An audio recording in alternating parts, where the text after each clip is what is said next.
Hello everyone, I'm Abraham Jones and I'm going to be talking today about seismic monitoring in Southeast Australia. Normally when I give one of these presentations, I start by trying to remind everyone and convince everyone that Australia does in fact have earthquakes. But given the events of the last month, where Victoria experienced its largest ever onshore earthquake, I think my job's been made a little bit easier for me today. So this is a map of large Australian earthquakes. Australia experiences a magnitude 6 or larger on average about every 6 to 8 years. And we've had 11 events in the last 60 or so years which have actually had a surface rupture. So where the fault plane has actually broken the surface and you get that noticeable offset.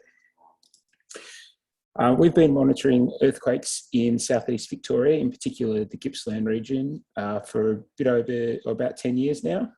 We started off monitoring after the moment magnitude 4.9 Moe Thorpdale earthquake, which was in the Strzelecki Ranges. And then after that time, that temporary aftershock network, which was installed, became a kind of semi-permanent network. And then in recent years, we've expanded further south and east. So we now have sites in Wilson's Prom. We have a couple of sites on some islands in Bass Strait, a very scenic site here on Deal Island. We've also expanded up around 90 Mile Beach and Lake Reid area. And that particular focus has been in support of a government and carbon net investigation into the feasibility of offshore carbon capture and storage in the offshore Gippsland Basin. So we've installed some instruments in the area to record the natural seismicity and get a better understanding of the baseline seismic activity in that region to help inform some of those future decisions.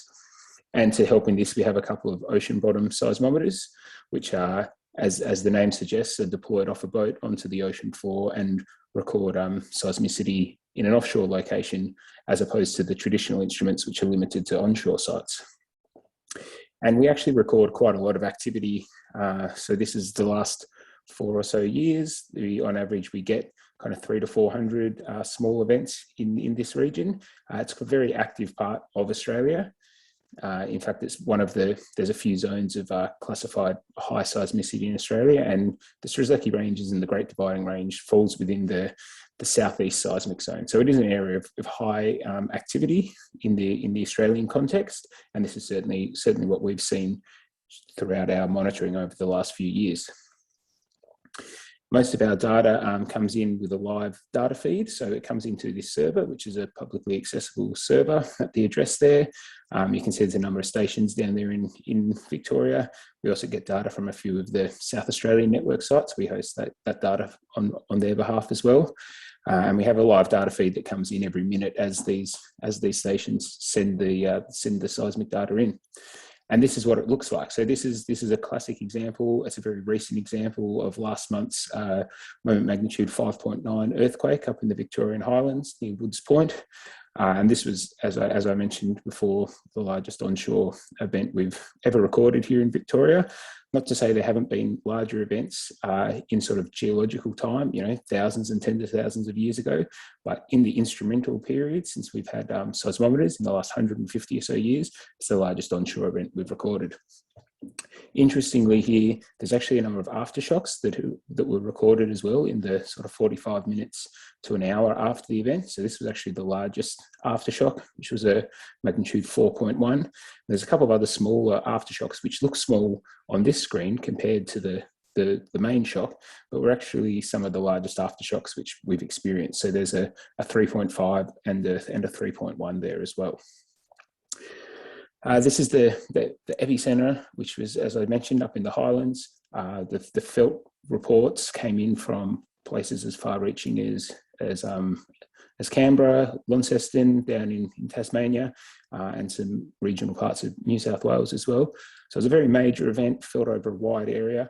Thankfully, there were no real damage reported, not even no significant damage anyway, and no injuries or anything like that.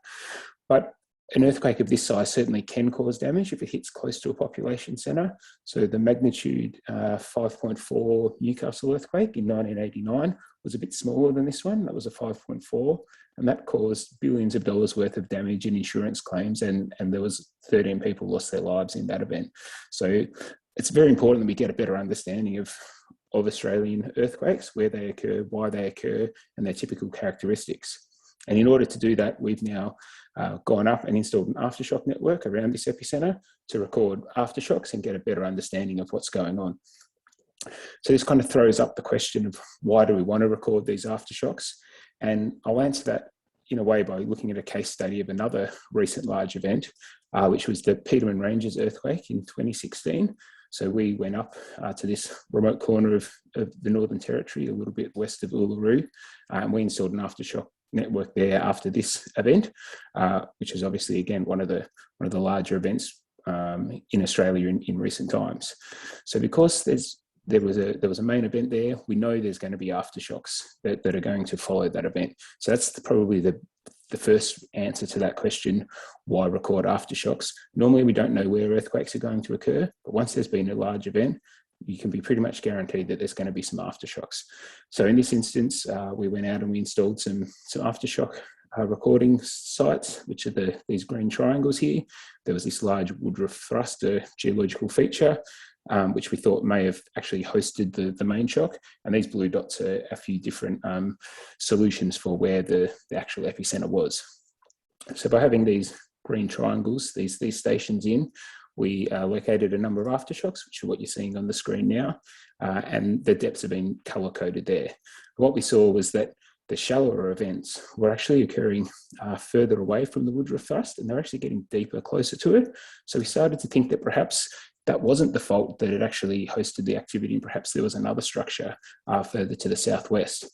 And at about the same time, we were lucky enough to have some satellite, some INSAR, some satellite footage come in, which looks at ground deformation pre and post event. And that basically lined up with what we were seeing. And based on this, we inferred that there was actually a surface rupture and a fault which hadn't been previously discovered, wasn't known about, and that was the structure that was accommodating all these aftershocks. And sure enough, when some of our staff members went out and scoured the desert, they actually found this surface rupture. So this was one of those 13 events in the last 60 years which had actually ruptured the surface, and we didn't know that this was an active fault, or that there was even a fault there at all previously. So back to the Woods Point event. So as I said, we travelled up to the region. We put out some aftershock instruments.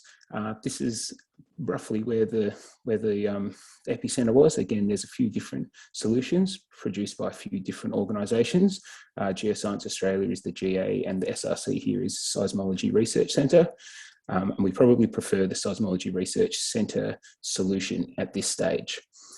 These triangles, again, are seismic sites which we installed. The red triangles are University of Melbourne sites.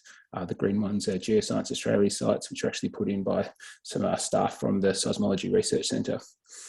And if we just have a look at this on a topography map, again, you can see that we've quite covered this epicentral region quite nicely by putting in these 10 stations.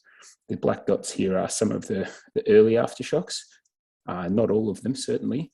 I think there was about 20 aftershocks within the first hour, and now that we're a couple of weeks after, there's been many hundreds of aftershocks. So at the moment, it's quite a young study still. We have these sites in, we're recording data. We have a couple of sites which have actually been set up with telemetry, so we do get the live data feeds coming in, so we can see some of these aftershocks in real time.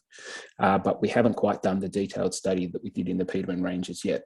What we do know is that the fault that ruptured in the main shock was a roughly north-south striking fault. It was a left lateral sinistral strike-slip fault. And we know this information from data recorded by the stations at the time, and also from locating the aftershocks. And while we're in the region, there's also documented some of the damage. There hasn't been any significant damage to man-made structures in the region that we've heard or seen, but there was certainly some environmental damage. So there's some rock falls here. There's a couple of trees that came down. There's a classic like bedding plane failure there on the left. And we could date all of these things to occur roughly when the earthquake was. just based on the age and the freshness of them, and the fact that in many times there was like fresh green vegetation which had just recently been crushed by the trees or the rockfalls. So as I mentioned, we're still very much working on this study. There's a couple of little articles which have been published so far, a little Q&A, and there'll be many more things coming out. So if you want to read more, there's a good starting point. There's also an article on the AusScope website about us recording aftershocks. That's about all I've got time for today. So I'd just like to thank all our research partners that have helped our project and help fund and install all the instruments across Victoria. And thank you very much for your time today and for listening.